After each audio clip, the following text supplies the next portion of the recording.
you so much for being here today. Today we will be hearing about clinical trial innovation, and we actually have 4 different speakers today, which I think is nicely reflective of the depth and breadth and diversity of expertise that it takes to innovate in clinical trials. All of our speakers are very accomplished, and going through their accomplishments in various roles here would take the entire hour. So I'm just going to briefly mention them and let you know who they are, the roles that they fill at the DCRI, and then we'll move on to the presentation so that we have enough time for question and answer. We'll be hearing today from Danny Benjamin, who is Kaiser Arena Professor of Pediatrics and the Principal Investigator and Chair of the Pediatric Trials Network. We'll also be hearing from Pamela Buchholz. I said I wouldn't butcher it, and I did, so great. Senior Director of the Clinical Trials Domain here at the DCRI. Lori Poole, who's Lead Program Manager of the Trial Innovation Network, and Renee Pridgen, who directs clinical operations for the network. So please join me in welcoming our speakers today.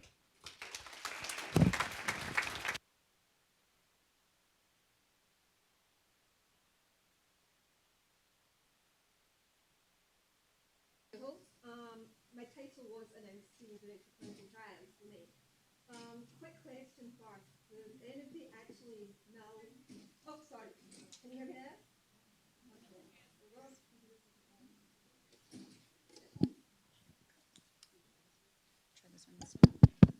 This one's working. Okay, so I'll start again.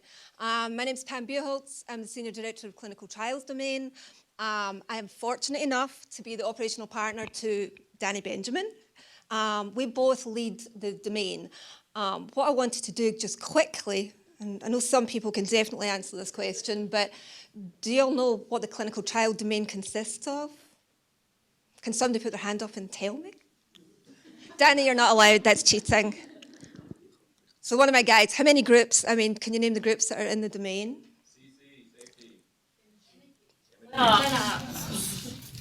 Pharmacometrics. Oh, somebody said pharmacometrics. It usually gets left off, Alex. DCRU. In the phase 1 unit, DCRU, yeah. So, that's a vast array of different groups that we have the pleasure of heading up. The one we're going to talk about today is clinical operations. Over about a year ago, I had the fortune again to be put in this position and was asked basically to look across and see where could we make improvements in these groups, where were the efficiencies, where can we use our people better. And one of the things I did look at was clinical operations is a huge group. It's the largest group that we have. At that point in time, it was probably about 180, 190 people. One director leading that group, I think I've gone dead. One director leading that group is exceptionally difficult. Not because of the size of the group, but because of the complexity of the things they actually do. So you have run-of-the-mill clinical trials, the stuff that we have sort of bread and butter from, and then you've got the networks that we have to be more adaptable, more agile. It's a different skill set we need there. So with all that, I was looking across and I could not for the life of me think, how do I split this group? And I don't mean split the functional group. What I wanted to do was keep the functional group intact, but I did want to create 2 areas of focus. And we did go around the houses on, should it be monitoring and project management, whichever way. We couldn't come to a definitive answer. Fortunately, Renee came into my office and I explained to her, look, we need to find a way of separating the group just to make it manageable. So the director of each side of the group could focus specifically on the needs and requirements of the trials in that area. And luckily, Renee came to my office about 2 days later and she'd had a brainstorm. So, which is quite a sight to see. And it doesn't involve Moo Moo the cow. So what we talked about doing was, and actually it was Renee's idea, and I'm not going to take the credit for this one, was to actually group the networks on one side and the more traditional clinical trials on the other side. And that way we could have 2 senior level directors concentrate on what was needed by those specific groups. Now there's things that cross across the groups, but what we found was we had all of these networks that you're going to hear about today. There was, PTN, ARLG. We now have ECHO. There's MediEpinet. We could go on and we'll list them for you. but nobody was actually connecting the dots between those groups. So the RLG was doing some phenomenal stuff, and the PTN were doing some phenomenal stuff. But were these guys really talking to each other and being able to learn off each other? And ECHO was a great example. We bring that on board, and we've got people thinking, oh gosh, this is going to have to start from scratch all over again because we've never done this before. So Renee's brainchild was to actually try and pull that all together within the Innovations and Networks group. And that's how we actually managed to form it. So without any more ado, I think I'll hand over. Because I'm not going to talk, and Danny's not going to talk too much either. We wanted to have as much of the PLs and the directors and ADs and have some fun. So I'm not sure that I like when my boss is standing up here saying, and it's all Renee's idea. Scares me a little bit. Before I move from this slide, one thing I did want to point out that, that Pam didn't mention is on our networks, we do a lot of innovative stuff. And what we're hoping to do is try some stuff out in the networks, and when something works really well, take that and then weave it into the way that we do our standard clinical trials. And so we are using the networks as a little bit of a sandbox, if you will, to be able to try some things out within those larger projects and see how it works. This is, some people in the room have seen this picture. This is our department. This is my lovely rendition of our department. So you can see over on the left side are our clinical trials. As Pam said, that's the bread and butter of what we do. And we know how to do them really well. We have SOPs around them, and we have sort of a cookbook for how to run a clinical trial. So, and Michelle Immelman, and I don't know if she's here, she came in, she's way in the back and waving. She came in this summer, and she is managing that very large group of projects. And over on the right are the networks, and we're calling it Networks and Innovation. And innovation, certainly it's when we do something a little bit different and it stretches us, but also sometimes it means we just don't know what we're doing. It's new, and we have to figure it out. So they sit over on the other side, and then we have projects that aren't really networks, or that we don't randomize patients. So MD EpiNet and Collaboratory are some examples, and we'll talk a little bit about that later in the presentation. There's an infrastructure, a common infrastructure piece that sits right in the middle. So that's how, when we hire people, we bring them in, we interview them, and we decide where's the best place for them to sit, where would be the best fit. It's where we have our SOPs, our training, all of that. That sits in the middle. So it does connect the group. It is one large group with, as Pam says, 2 areas of focus. And at the top there, Mike and Stephanie, we put their name in lights, but they manage all of our site management and monitoring staff, and that staff tends to work across all of the projects. Our project leaders are more focused on one area or another, but the site management and monitoring staff work across. Clear? All right. The first time I presented that, it wasn't so clear. So I'm glad I'm getting better. So, all right, Danny's going to run through these projects. Hey, thanks, Renee. We'll flip-flop back and forth with speakers. And when we got together with some of the PLs, we decided we wanted to do a couple of things. The first is to give a very brief overview of the networks themselves. So we'll race through these 3 slides to kind of introduce everybody to the networks themselves. We decided we would then highlight a few of the networks, and we didn't choose them based on most productive or largest or best looking PI. For one of the networks we did, but you shouldn't laugh that hard. Okay, but we to give you a flavor by going into some detail to set up for the last part of the discussion today, which is designed, what we will be asking you for is we will put up some thoughts about next steps, right? Here we've got all these dollars coming in to fund all these networks. We're getting all these networks up. Clearly we're going to have some lessons learned from that.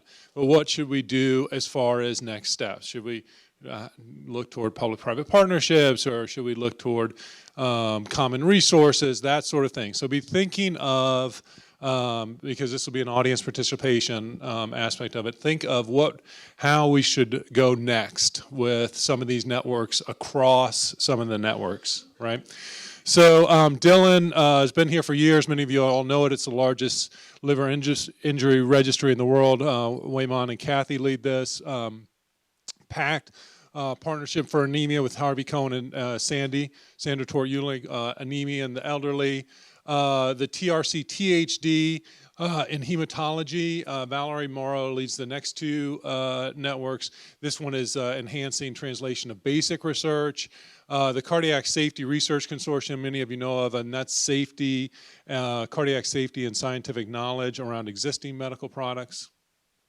ECHO, which was mentioned earlier.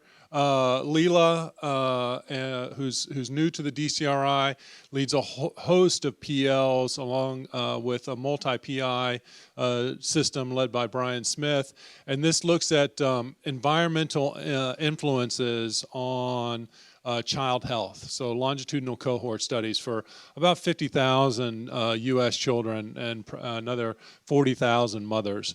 The clinical organ transplantation, this is Scott Palmer and Jerry Kirchner. Jerry has several of these networks that he's responsible for. And this is not only transplant studies, but mechanistic aspects of transplantation. Adrian, Kevin, and Leslie, along with Tammy Reach on the collaboratory, and that's cost-effective, pragmatic research studies. The CTSA, which is the Trial Innovation Network, Lori, Poole, Leslie, and Teresa keep me in line for operational innovations to clinical trials. Adrian and Kevin, along with Marianne and Mary Bailey, Pam, and Rachel. This is the Heart Failure Network. That's an established network for heart failure clinical trials. Scott and Jerry, again, looking at a web-based data resource with LungMap. MedEpinet, which many of you know about, CV Devices, Brett and Mitch Krukoff, for the infrastructure around devices.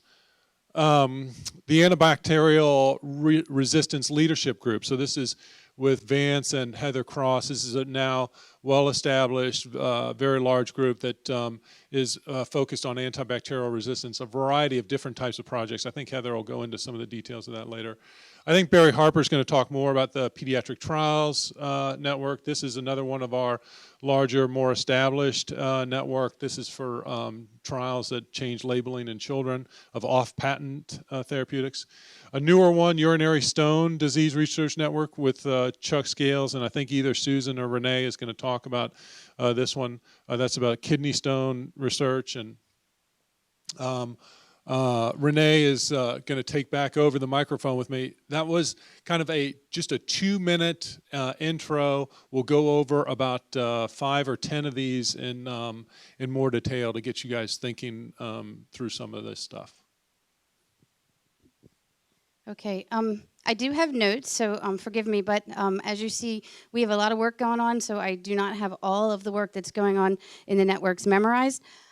Recently, since we have formed as a group of networks, Barry Harper actually headed up some meetings where we got everybody together to just talk through what the networks were.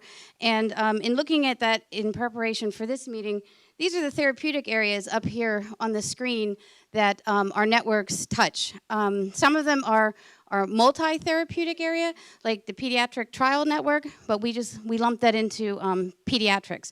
So 13% of the work that we do on networks is considered cardiovascular, 34% of it is infectious disease, and 29% of it is pediatrics, and the rest is scattered in there. Okay, so the numbers. We have 14 networks right now that are currently active. And with a network, it's more than just projects. There's a lot of infrastructure that goes around that.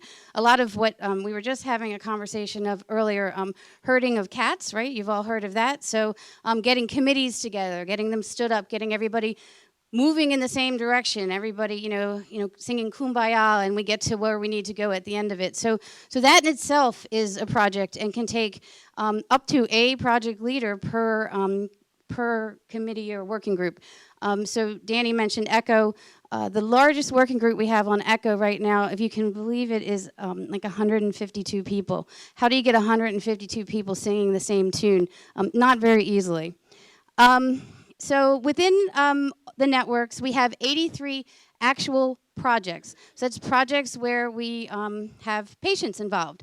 And of those 83, 7 of them are not part of a network, so they're what would be called an innovative study. And I don't even have a list of those, so don't ask me.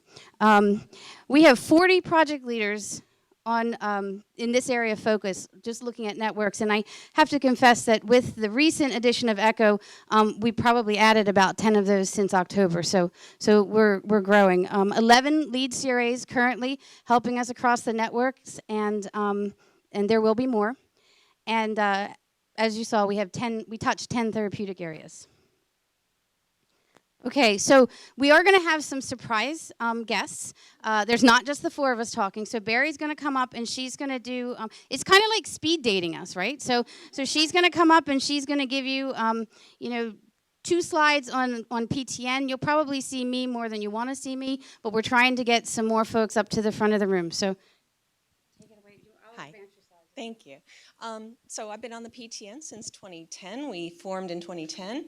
The network was started by the NICHD. They wanted to create an infrastructure for investigators to conduct clinical trials to improve pediatric labeling in child health. When we first started out, there were maybe 3 of us on the network, and it's just grown since then. It's a 7-year contract funded by the NICHD. It's a cost reimbursement competitive renewal, and we are coming up for renewal in about a month. Our role that we play, we do all the site selection. We can do the site contracts, site payments, trainings. We select our faculty, select the thought leaders. We write the protocols, the ICFs. We develop the studies.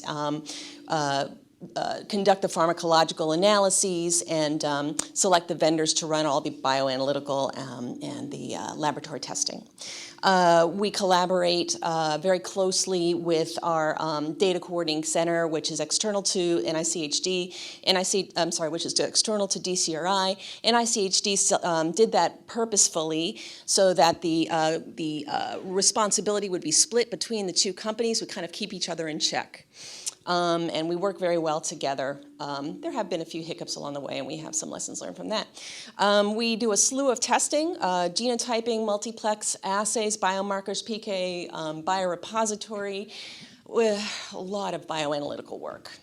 For our next slide, we have our achievements. Over the last 7 years, we have over 40 studies running. They're a mix of different kinds of studies. We have 37 IND studies, 25 active task orders, and 15 active INDs. We've enrolled over 6,000 patients. We've studied over 50 drugs. We have 10 products that are in front of the FDA, 7 of those with label changes that they're looking at, 6 drugs, 1 device. And we have another 9 submissions planned before June of 2017. Danny Benjamin has been running us hard. The research does provide evidence for optimal dosing for drugs that are already being used in children that are not in labeling in the labels yet. So this is a needed piece of work. These compounds are generic primarily. There are no manufacturers that are going to update those labels unless we take care of this. And we also generate the data for evidence-based clinical practice guidelines. This is the end. Any questions? Next date. Hi, it's me again. So Tammy Reese couldn't be here. This was really rapid how this came up, and she is in Florida, so I told her I would go ahead and present for her. So the NIH Collaboratory, Healthcare Research Collaboratory, has been around for a while. Hopefully many of you have heard of it. Rob Califf brought it in many years ago, and right now Adrian Hernandez, Leslie Curtis, and Kevin Weinfurt are the PIs, and Tammy Reese is the project leader. So the purpose of the NIH Collaboratory is to strengthen the national capacity to implement cost-effective, large-scale research studies that engage healthcare delivery organizations as research partners. Okay, so what does that mean, right? So they're doing a lot of work around how do you do large, pragmatic studies. They are supporting demonstration projects, but they're also doing, there's a living textbook that they've created that's out for anybody to see. They do weekly, what they call research grand rounds, where anybody can call in, and they have different topics that are of interest to folks who want to do pragmatic clinical trials. They're funded by the NIH Common Fund. We are considered the coordinating center, and there's 5 sub-awardees that work with us. This is also up for competitive renewal in September of this year, and we're hoping to get refunded to go through 2021. Okay, so you can see on the left all the different collaborators that we have. We are very closely aligned with PCORI and the PCORNet project. The grand rounds that occur are of interest to both of those projects. PCORNet is not managed by clinical operations; that's managed by our outcomes group. So let's see. Oh, so I texted Tammy right before I walked in here. I said, "How many manuscripts do you guys have?" So they have 69 manuscripts that have been published, and they have 10 presentations that have been submitted and have occurred. Oh, and so they are so adaptable. Everybody's heard of the adaptable study, or most everybody, and that lives within the megatrials group, and that was hatched out of the collaboratory, and the great minds that came together about how are we going to do this large pragmatic trial. So the idea percolated and was written up, and then we got the megatrial group to come and help us operationalize it. So that is actually really exciting. Tons of lessons learned there. It's the first. There's a lot of firsts that are happening on that study. We should bring Adaptable back and have them do their very own research conference, because there's a lot going on there. So I do not. So I'm not the collaboratory expert, but I can answer or try to answer any questions you have about that project. Let's take discussion all at the end. Okay. So Danny says, "Move it along, Renee." Okay. I'm back. Susan Knox has been managing the Urinary Stone Disease Research Network, and the PIs of that are Chuck Scales and Hussein Al-Khalidi. And who knew urine could be so fascinating? I have sat in rooms with these folks for hours as they talk about urinary stone disease, and I thought, well, I don't want to sit in this meeting. And at the end of 4 hours, I'm like, just tell me more. It's such a serious and painful condition, and they're really doing great things to try to find out more about how to help the patients. So it's NIDDK funded, and it's a 5-year renewable competitive grant. This one's very interesting because there's 4 sites that they have their very own awards. So they're not really accountable to us. We don't pay them. They have money within their own awards to do these studies. So we'll see how that goes. So let's see. So we're considered the Scientific Data Research Center. So our scope of work is data management, and we do monitoring, protocol generation, statistical support, and administrative support to all the network committees. So that's more of those herding cats that we had talked about. There's 2 studies right now. The PUSH study is the protocol's written, and they're getting ready to try to operationalize it. And then the stent pain study, which I have a little bit less information on. So yeah, we're considered in startup, and yeah, it's like I said, it's a really cool group of investigators, and Chuck is new to the DCRI. I don't know if he's here or not, and hopefully we've onboarded him adequately, and we're having a good time with urine. Okay, so now you actually get to hear from somebody else. Thank you. So ARLG, we have a large representation here. Raise your hand if you've ever worked on ARLG or do right now. There you go, great team. We've been together for just over 3.5 years. We have 3 left to go with a potential of a 1-year non-competing renewal, extension, sorry. The general purpose, antibacterial resistance, a huge public health threat. Our mandate is to decide where the areas of most unmet need are, design trials to address those, and then implement them. It's a grant from NIAID. It's 6.5 years, potentially renewable. They will be deciding whether to renew it or not this year, and then the renewal will come. We'll start working on the renewal next year, hopefully. We have a unique setup as far as scientific and operational assets.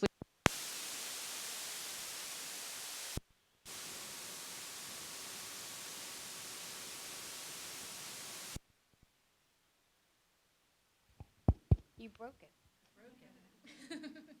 Maybe that was the battery. Hello? Okay. Leadership and Operations Center at the DCRI, statistics and data management are both split between Harvard does a lot of the statistics. They have a lot of experience with ACTG, which is very similar to ARLG. A lot of huge innovations there as far as interpreting the results and designing these types of trials. And then the Laboratory Center is Case Western, Rutgers, and the Mayo Clinic as well. We have expanded quite significantly into the diagnostic space. We have clinical microbiologists at Mayo that are running a large portion of that. Another huge piece is the national thought leaders that make up our committees. There are about 50 of those in different focus areas, diagnostics, gram-positive and negative infections. So that's a huge network, and we're lucky enough to have a face-to-face every year at NIH, and then lots of face-to-faces at the national ID meetings. So between the thought leadership and the expert operations, we're in a pretty good position to recompete and win that. So far, 35 studies we have ongoing, very, very complex and diverse studies in many, many ways. We have 50 manuscripts and over 8,000 patients included, because I use the word included because not all of these are consented and enrolled. Sometimes it's just data or a waiver of consent. The general hypothesis is to reduce antibacterial resistance by hitting the right bug with the right drug as soon as possible for the shortest period of time. So all our trials are designed around that. We have a large area either developing diagnostics or implementing diagnostics. One of the biggest, most exciting trials we have is the Radical Project, which is trying to distinguish between a bacterial infection and a viral infection, because a lot of the antibiotics get used for viruses when they don't need to be. We also have some which is the statistical group have been very good at translating what comes out of certain diagnostics to say, okay, I've got this result, what should I do with my patient? What should I give them? And what's going to work, what's not going to work? Lots and lots on diagnostics. Then characterizing multi-drug resistant infections, and this kind of feeds into the other bullet, which is about an international network. CRE is a particularly nasty multi-drug resistant infection. And we started off with a group, there's a project called Crackle. It was a group in Ohio. ARLG funded them to extend across the US and then beyond that into South America. So we have South America and the US active right now. We've just got approval to move into China and Australia. So this is now forming the foundation of what will be a clinical trial network in the future, hopefully in the next phase of ARLG. And then other studies looking at shorter course of therapy. We have a study of 5 days versus 10 days antibiotics in pediatrics with pneumonia, community-acquired pneumonia. Another exciting project is we've had lots of discussions with FDA and companies about getting clearance of 2 or 3 different platforms off one patient population in one study. So that's about to kick off and get going. And then we have been working with multiple companies with new compounds out to look at the optimal dosing of those in ICU populations and pediatrics.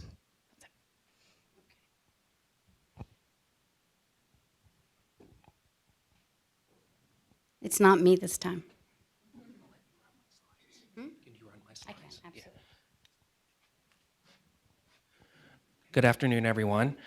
I'm going to talk about the molecular atlas of lung development. So I'm also using my notes today because we're talking about developmental lung biology, not clinical research. So continue to be just a little out of my element. So probably if Scott or Carol or Devere were here, maybe they could do it without some notes in front of them. So the purpose or our mission for LungMap is to ultimately improve lung health. So at some point we're translational. But we're currently doing that, and we'll continue to do that by offering a web-based data resource called Breath for investigation into processes that regulate lung development. So I'll talk a little more about breath in the website here in just a minute. So we're funded by the National Heart, Lung, and Blood Institute. It's a UO1 renewable grant. Competitive, we're currently in year 3. We were funded in 2014. And as I talk about these other collaborations here, those folks or those centers, they also have their own UO1. So we had perhaps a little bit of a learning curve getting started, but I think we're good now in terms of how our collaborations are working out. So we have a human tissue core at the University of Rochester, and they also have collaborators, UNOS, NDRI, and they've also partnered with Seattle Children's Hospital. So essentially you have a human tissue core on the East Coast and with Seattle Children's, one on the West Coast.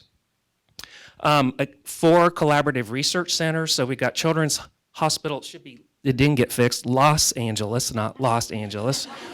Okay.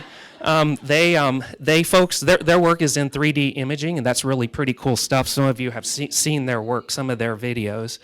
And I realized I jumped over. Let me go back to Data Coordinating Center. I apologize. So DCRI, Dr. Scott Palmer here at Duke is the Duke PI. So it's a multi-PI mechanism with Robert Clark at RTI as the PI there. And actually RTI hosts the website. And I should have put on my slide there that Cincinnati Children's Hospital Medical Center is also part of the Data Coordinating Center. They have some bioinformatics expertise that's very valuable to the project. So we have biweekly calls with that team. Okay, so back to the Collaborative Research Center. These folks all have their own UO1 grants. So Cincinnati Children's Hospital Medical Center, so their work is in single-cell transcriptome and confocal imaging.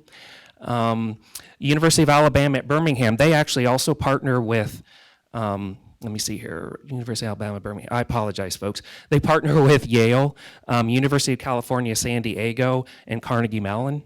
And Pacific Northwest National Laboratory, they partner with the Texas Advanced Computing Center in Austin, and also with Baylor College of Medicine.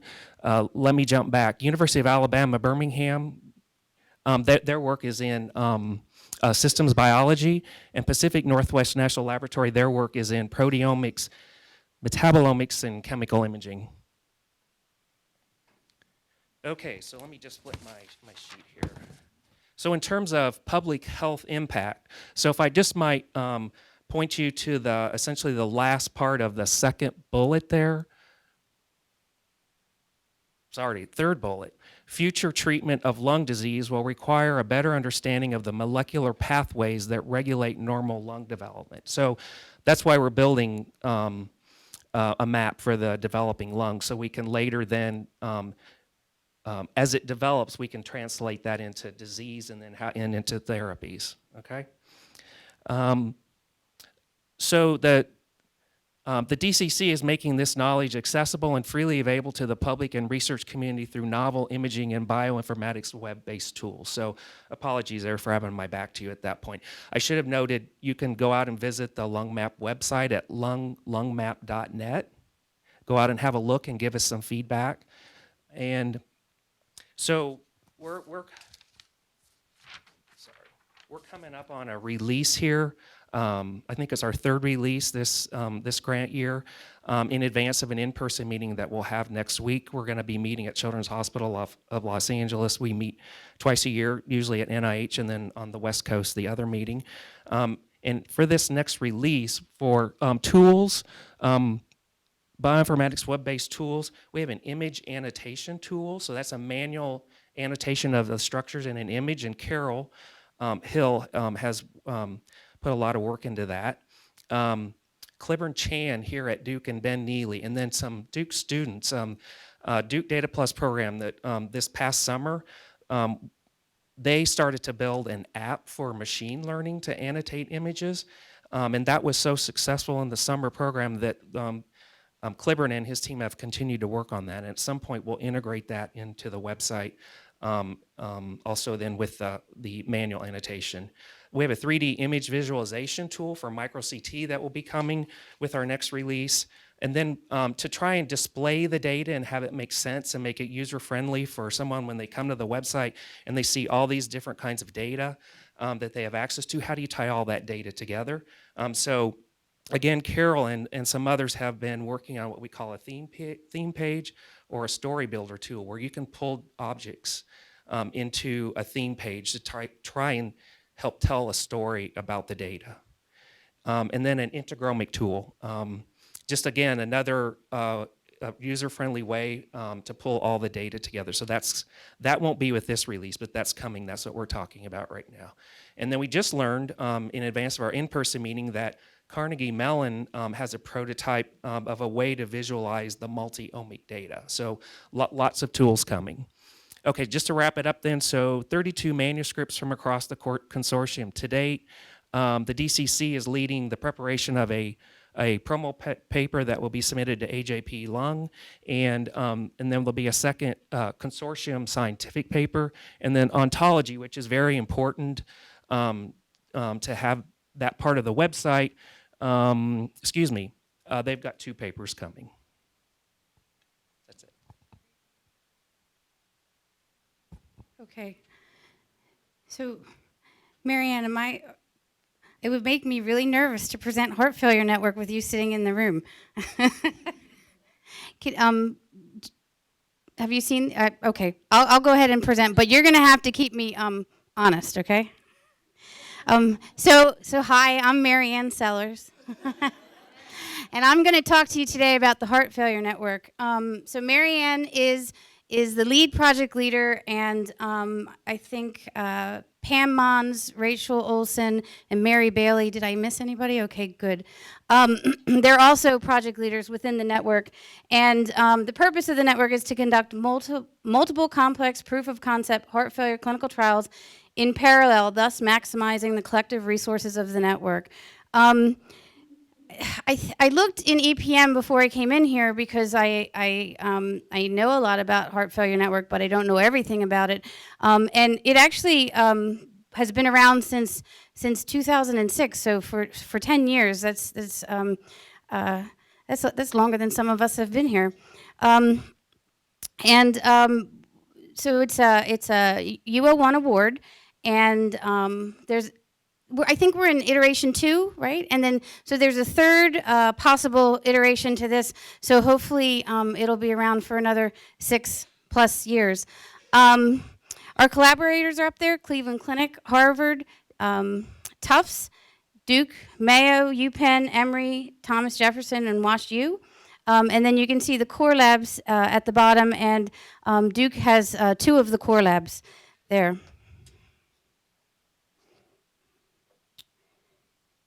Okay, so this is what we've done, what they've done, but I'll take credit for it too. So they've completed 13 studies, and totaling almost 2,400 patients, and they have 11 publications. 4 studies are ongoing with over 1,000 subjects enrolled in those 4 studies. So the studies are Indy, SQ furosemide, the LIFE study, and HIV. So some of the things about Heart Failure Network that aren't up there that I just think are awesome are they have this fantastic metrics dashboard that I think was painful to get it out there, but it's this great transparent look into what's going on across the Heart Failure Network that I feel like we can learn a lot from. And I've seen the dashboard, and Marianne and I have talked a bit about the dashboard, but I feel like, what's the website? Where is it out on the public website, or it's just, okay, so it's just, I'm just special and can see it. But but it just really does show the work that goes across the network in a way that then makes it easy for us to report to the NIH and report our metrics to the NIH. So so that's something in this role new that I've been learning that I want to tap into. So Marianne or Kathy's back there nodding. Gail, you probably touched Heart Failure Network at one point. Is there something big that I'm missing, something that I should make sure everybody in the room knows about Heart Failure Network? No? Okay.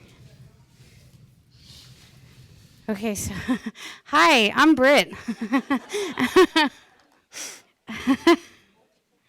I know. I think this is almost the last you have to see of me. So MD EpiNet is one of those studies that's not really a study. It's all around medical device, and the mission of MD EpiNet is to advance the national and international infrastructure for patient-centered regulatory science, surveillance, and quantitative methods. So it's a 4-year. It's funded by the FDA, so it's a little bit different than some of the different funding mechanisms than some of the networks that we have. And then we also work very closely with Harvard and Cornell Medical College, and we're considered the coordinating center. And this study, so Mitch Krukoff is the PI, and Britt's the PL, and it was awarded in September of 2013. And right now, they're just getting to a point where they're starting to vet and stand up demonstration projects. So, so it's early on in that process. And I think this was the only slide. Yeah. Okay. So I'm actually going to introduce you to a person now. This is Lori Poole. Now I can drive which way? Okay, hi. I'm going to talk to you, last but not least, the CTSA Trial Innovation Network. We're a new network. We kicked off about 6 months ago, so a lot of our initial work has been preparing processes and infrastructure to actually run the mission of this network. So the purpose is to offer the CTSA hubs a range of resources that help the investigators to conduct multi-site clinical trials. And how we're going to do that is through providing expertise, guidance, and services that offer innovative approaches with a high impact. It's a 7-year grant with NCATS, and the collaborators working together are actually, DCRI is partnered with Vanderbilt, and we work with Johns Hopkins and Tufts, and we also work with the University of Utah. So all of us have experts coming from these different locations and are working together to meet the needs and to offer these innovative approaches. There are 64 CTSA hubs that have the ability to request services for recruitment, for use of central IRBs, master agreements, or an initial consultation on their proposal, which could lead to a comprehensive consultation, a submission, and then actual work for the network.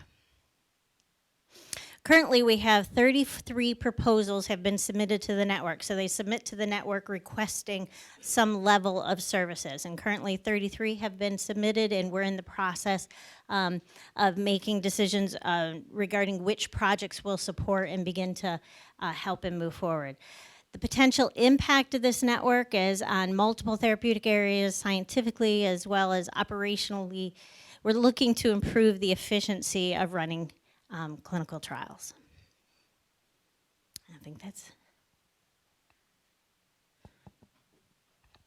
Thanks, Lori. I'm Renee Pridgen, and I wish I was that tall. And so thank you so much to you and to the project leaders for putting this together. My role in the presentation was I agreed to give the presentation when Emily asked, and then we all had a meeting where, unfortunately for Renee, she happened to be in the same room with me and a few of the PLs, and I said, gosh, we have to put these slides together, Renee. And so thank you for doing that. So I wanted to do some next steps, and it's part of it to get folks into a conversation about and get folks thinking about, gosh, how do we leverage all this, right? So, one thing that we've talked about is not a singular network manual of operations, but rather templating some of this stuff. So one of the things that I've learned now on my second or third network is that it's just easier to get a second network going than it is to get the first network going, right? Because good judgment is a result of experience, which is typically the result of bad judgment. And so it's a little easier when the PI and the PL have done networks before, but kind of a template for folks to work from. Linking federal networks to private sponsored opportunities, public-private sponsorships. And a couple of the networks are really doing this. They're listed up here. A couple of the networks are doing this quite well, and a couple of the networks want to do it but haven't quite been able to do that. Other ideas we have discussed across the clinical trials domain has been leveraging network infrastructure for industry-sponsored opportunities. So, we've already got the infrastructure in place, we've already got protocols in place, we've already got sites in place, we already have regulatory experience. We know which sites develop and which can actually develop protocols, which sites can deliver on protocols, which is helpful even within the same indication. Another example, the PEDS Trials Network has actually tried to go down this pathway, and that is we were the first to ever develop a protocol for a new indication of complicated intra-abdominal infections in premature infants. Previously thought to be impossible to get the trial done. We did it. And now drug companies want to do that same pathway for their antibiotics. Well, we're the shop for them to come to. And that's a way for us to leverage, for DCRI to leverage the experience of the network. Other items we've talked about are linking across networks, because networks develop unique strengths and in drug development. The ARLG is an example of this, where they've been able to link with our early phase work and their expertise around antimicrobial resistance to kind of PK, pharmacokinetic, pharmacodynamic type studies. Collaboratory and PCORNet, and then the Trial Innovation Network, where NCATS is actually looking to actively partner with other institutes. Remember that the NIH has 27 institutes, so they'd like to partner with National Eye and with NIDDK, et cetera, in getting those trials done. So we wanted the last 10 or so minutes of the hour to not only be an opportunity for questions, but also to get suggestions on how we can help the DCRI move forward with some of the resources that we have at our disposal. Thanks you all for listening.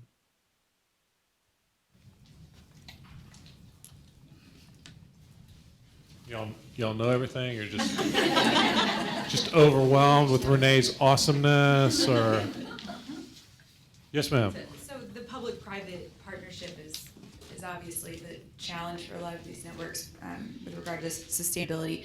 Can you talk a little bit about why that's worked well in some networks and why other networks have encountered barriers to developing those? So I think I think a few things need to be in place for a public-private partnership to work. Okay, one is that is underestimated is the mechanism. Okay, so when NIH writes down whether it's a U award or an R award or a contract, okay, one of the things that takes not only operational staff but faculty, takes them quite a bit of time to learn, is that the mechanism's actually key to what you can do, okay, with the money. All right, so that's number one. So the mechanism's got to be right. Then the second thing that's got to be in place is that the PI or the faculty need to have an entrepreneurial kind of, I want to do this, because the culture of NIH and getting NIH studies done is very different from the culture of industry. And you know, we've in the PEDS group we've got some faculty that, for example, that when we bring NIH in here, we definitely want me in front of NIH. When we bring industry in here, we're not always convinced that I'm the right person to be. We're more and more frequently we're relying on other PEDS faculty. We've just learned that there's something about my style or bow tie or whatever that really is appealing to the NIH, and is not as always appealing. So the PIs have to sometimes come to grips with that, right? So that took me a while to learn. And then the staff also, like we've got PLs that when industry comes in, we've got PLs that say, no, this is a great way for us to interact with industry. This would be awesome, and they're enthusiastic about it. And when industry comes to the door, and we've got some PLs who are extremely good PLs, very, very fine PLs, say, these are government dollars, and this network's job is X, right? And so we need to. It's a combination of mechanism, people, and then obviously opportunity. Yeah, very good question. Anyone else? Yes, ma'am. So with the complexity and the uniqueness of this, are there certain systems that you rely on more than we would in more, individualized services? Or is there a wish list of a system or something that you would want to work with? With DCRI 2.0, I wonder what your wish list would be to run the networks.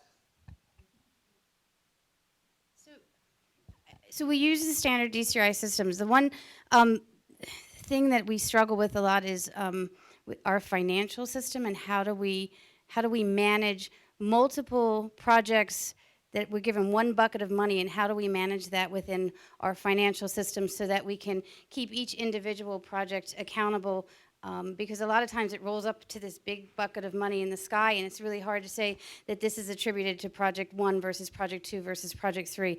And we've tried different ways of doing that. So if I look at the ARLG projects in our financial systems versus PTN versus heart failure, they're all set up differently. And I don't know if it's how we're using this system, but one thing I feel like we need to figure out is how to better manage these networks financially and do it consistent, because we're always trying to sort of rig something on the back end so that we can, give Danny the information he needs, and give the NIH the information. How much did it cost to run this particular study? So, and as far as if you're talking like data systems, I think a lot of that just depends on, it's kind of, fit for purpose. What are we trying to do on this study? So does that answer your question? Okay.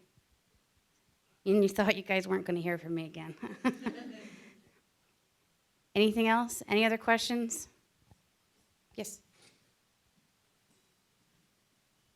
Not so much a question, more of a comment. I've been here just a little over 2 years, and I feel like I've been under a rock. This is really fascinating information, and I'm wondering how more of this information can get out to the group in totality, doing more of these type sessions. Danny?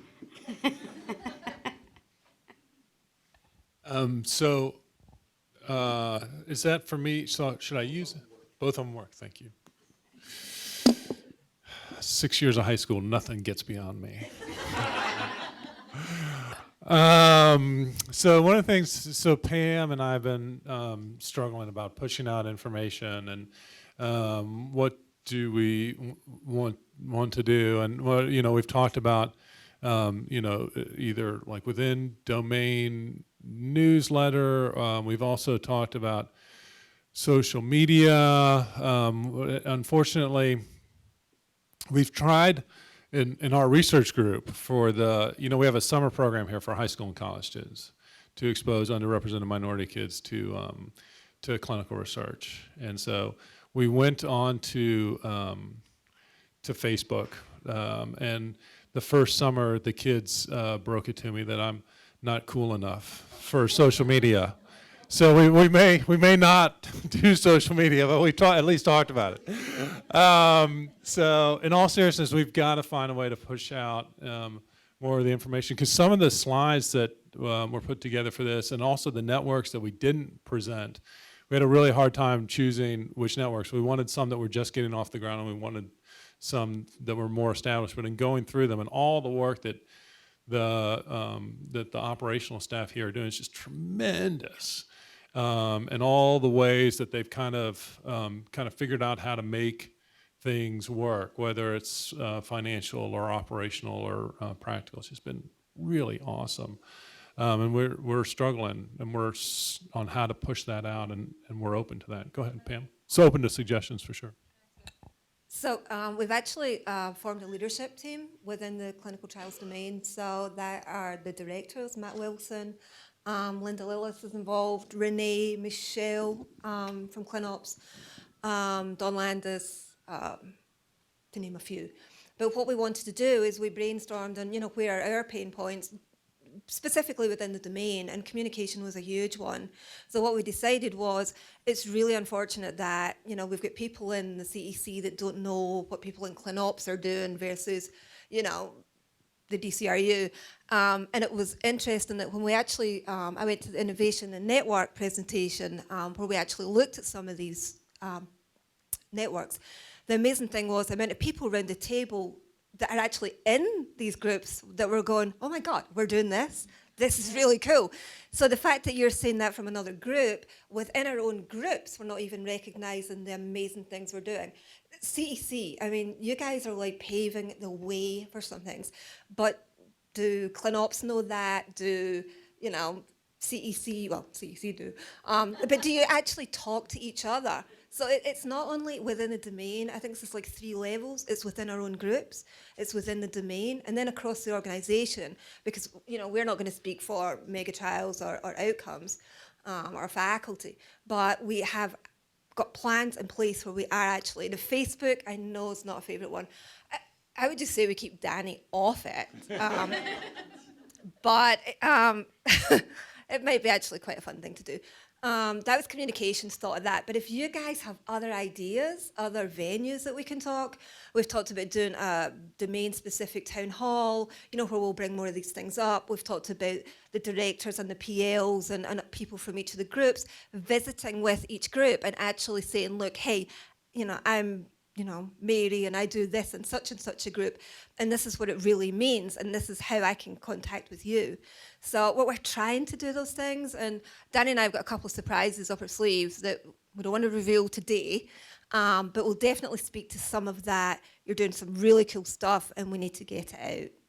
Does that make sense? Yeah, it does, and I have to say, I opened up Facebook this morning, and Casey was the first person I saw. So I'm like, oh my God, Yeah, Casey! I'd stay off Facebook.